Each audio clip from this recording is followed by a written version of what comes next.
Hello, this is Sonia with Real Talk from the Heart with Sonia, here with part 3 of setting boundaries in love. And in part 2, we kind of left off with Acts 20, verse 35, I think, where it said it's more blessed to give than to receive.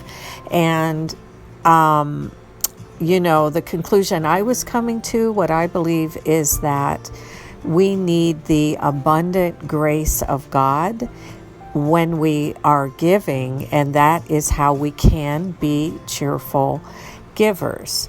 So I think that's really actually encouraging to know that God does want us to be cheerful givers, and that it is possible for us when we are giving out of that place of grace, abundant or abounding grace that God can provide for us. And so I want to go ahead in part 3 here and just take sort of a prayerful look at the life of Jesus, where we can see that he was setting boundaries, actually repeatedly in his life, because he was facing his limitations in his humanity. He wasn't just facing them, but he was apparently accepting them in a relaxed way, like being in a human body that needed food and rest. He could only be in one place at a time. There were only 24 hours in a day, just like us, that he had to deal with.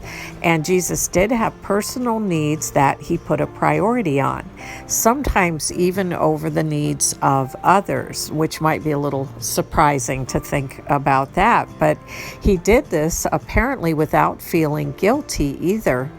And he actually practiced personal soul care, which is something that I really, I try to practice myself.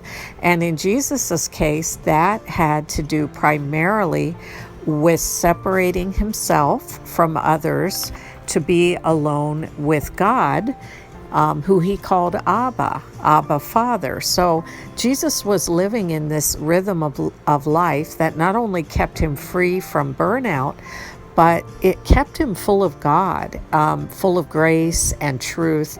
And this made him ready and able to be compassionate and generous in his response to people and their needs, any interruptions in his own life, or crisis situations that he might have been facing.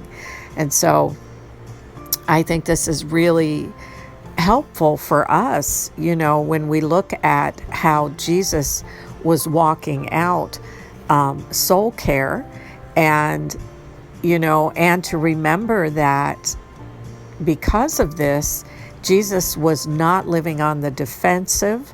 He wasn't overextended. So therefore he wasn't getting, for instance, more and more tired, where he might need to take a break finally, sort of just those kind of tense situations that can happen. And that Jesus was on the offensive in his life in general, for instance, when he was dealing with temptation or with Satan even. So he was proactive in that he was consistently investing in his intimacy with Abba, with the Father. And again, this gave him the energy and focus that he needed. And because he was living this way, he really was never in danger of burnout. So again, I think this is pretty inspirational for us and can really give us a lot of hope in our own journey of setting boundaries in love. So I am going to continue on with this topic. So I look forward to being back with you with a part 4. Until then, thank you as always for joining me.